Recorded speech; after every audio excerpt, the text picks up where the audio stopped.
கர்த்தருடைய பரிசுத்த நாம மகிமைப்படுவதாக. அதிகாலை தோறும் ஒரு நிமிட தேவ செய்திக்கு உங்களை அன்புடன் வரவேற்றுக் கொள்கிறேன். பரலோக ராஜ்யம் யாருக்கு சொந்தம் என்பதை தியானித்துக் கொண்டிருக்கிறோம். இன்றைக்கு மத்தேயு 18 ஆண்டவராய் இயேசு சொல்லுகிறார், சிறு பிள்ளையைப் போல தன்னை தாழ்த்துகிறவனுக்கு பரலோக ராஜ்யம் சொந்தமாகுமா. சிறு பிள்ளைகளைப் போல நாம் மாற வேண்டும் என்பது பரலோக ராஜ்யம் நம்மை குறித்து எதிர்பார்க்கிறது. ஆகவே சிறு பிள்ளைகளைப் போல நம்மை தாழ்த்துவோம். நம்முடைய மனதை சிறு பிள்ளைகளுடைய மனதைப் போல மாற்றிக்கொள்வோம். ஆனால் நிச்சயமாய் பரலோக ராஜ்யம் நமக்குத்தான் சொந்தமாகும்.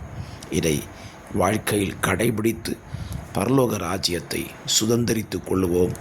கர்த்தர் நம்மை ஆசீர்வதிப்பாராக. God bless you. Amen.